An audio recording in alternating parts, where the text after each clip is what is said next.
Rinkitink in Oz. Chapter 16. Nikobob refuses a crown. Almost the first persons that Zella saw when she landed from the silver-lined boat at Regos were her father and mother. Nikobob and his wife had been greatly worried when their little daughter failed to return from Regos, so they had set out to discover what had become of her. When they reached the city of Regos that very morning, they were astonished to hear news of all the strange events that had taken place. Still, they found comfort when told that Zella had been seen in the boat of Prince Inga, which had gone to the north. Then, while they wondered what this could mean, the silver-lined boat appeared again, with their daughter in it, and they ran down to the shore to give her a welcome and many joyful kisses. Inga invited the good people to the palace of King Goes, where he conferred with them, as well as with Rinkitink and Bilbil. "Now that the king and queen of Regos and Regos have run away," he said, "there is no one to rule these islands. So it is my duty to appoint a new ruler, and as Nikobob, Zella's father, is an honest and worthy man, I shall make him the king of the Twin Islands." "Me?" cried Nikobob, astounded by this speech. "I beg your highness, on my bended knees, not to do so cruel a thing as to make me king." "Why not?" inquired Rinkitink. "I'm a king, and I know how it feels. I assure you, good Nikobob, that I quite enjoy my high rank, although a jeweled crown is rather heavy to wear in hot weather." "With you, noble sir, it is different," said Nikobob. "For you are far from your kingdom and its trials and worries and may do as you please.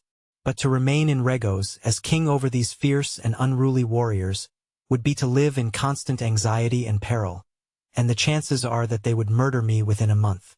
As I have done no harm to anyone and have tried to be a good and upright man, I do not think that I should be condemned to such a dreadful fate." "Very well," replied Inga. "We will say no more about your being king. I merely wanted to make you rich and prosperous, as I had promised Zella." "Please forget that promise," pleaded the charcoal burner earnestly.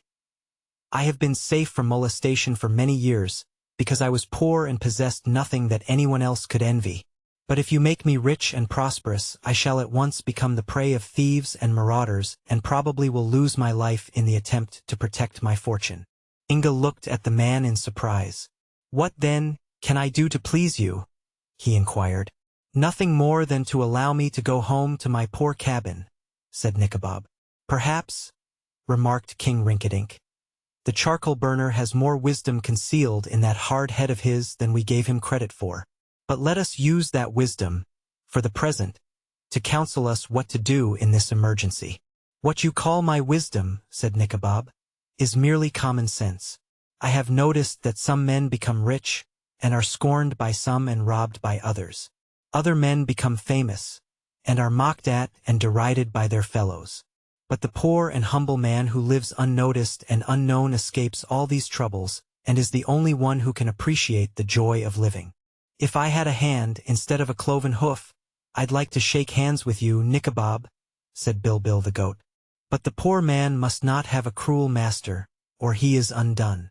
During the council they found, indeed, that the advice of the charcoal burner was both shrewd and sensible, and they profited much by his words. Inga gave Captain Buzzub the command of the warriors and made him promise to keep his men quiet and orderly, if he could. Then the boy allowed all of King Goz's former slaves, except those who came from Pingaree, to choose what boats they required and to stock them with provisions and row away to their own countries. When these had departed, with grateful thanks and many blessings showered upon the boy prince who had set them free, Inga made preparations to send his own people home, where they were told to rebuild their houses and then erect a new royal palace. They were then to await patiently the coming of King Kitticut or Prince Inga. "My greatest worry," said the boy to his friends, "is to know whom to appoint to take charge of this work of restoring Pingaree to its former condition. My men are all pearl fishers, and although willing and honest, have no talent for directing others how to work." While the preparations for departure were being made, Nikobob offered to direct the men of Pingaree, and did so in a very capable manner. As the island had been despoiled of all its valuable furniture and draperies and rich cloths and paintings and statuary and the like, as well as gold and silver and ornaments, Inga thought it no more than just that they be replaced by the spoilers. So he directed his people to search through the storehouses of King Goes and to regain all their goods and chattels that could be found. Also he instructed them to take as much else as they required to make their new homes comfortable, so that many boats were loaded full of goods that would enable the people to restore Pingaree to its former state of comfort. For his father's new palace, the boy plundered the palaces of both Queen Seor and King Goes, sending enough wares away with his people to make King Kitticut's new residence as handsomely fitted and furnished as had been the one which the ruthless invaders from Regos had destroyed. It was a great fleet of boats that set out one bright, sunny morning on the voyage to Pingaree, carrying all the men, women and children and all the goods for refitting their homes.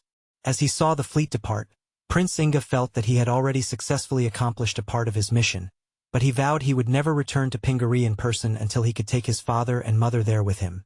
Unless, indeed, King Goes wickedly destroyed his beloved parents, in which case Inga would become the king of Pingaree and it would be his duty to go to his people and rule over them.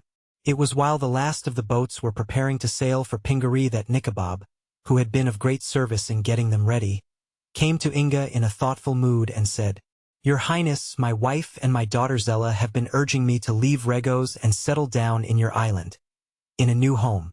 From what your people have told me, Pingaree is a better place to live than Regos, and there are no cruel warriors or savage beasts there to keep one in constant fear for the safety of those he loves.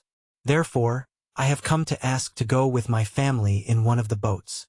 Inga was much pleased with this proposal and not only granted Nikobob permission to go to Pingaree to live, but instructed him to take with him sufficient goods to furnish his new home in a comfortable manner.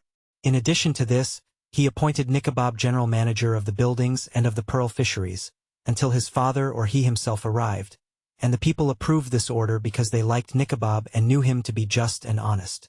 As soon as the last boat of the great flotilla had disappeared from the view of those left at Regos, Inga and Rinkitink prepared to leave the island themselves. The boy was anxious to overtake the boat of King Goes, if possible, and Rinkitink had no desire to remain in Regos. Buzzub and the warriors stood silently on the shore and watched the black boat with its silver lining depart, and I am sure they were as glad to be rid of their unwelcome visitors as Inga and Rinkitink and Bilbil were to leave. The boy asked the White Pearl what direction the boat of King Goes had taken, and then he followed after it, rowing hard and steadily for 8 days without becoming at all weary. But, although the black boat moved very swiftly, it failed to overtake the barge which was rowed by Queen Cor's 40 picked oarsmen.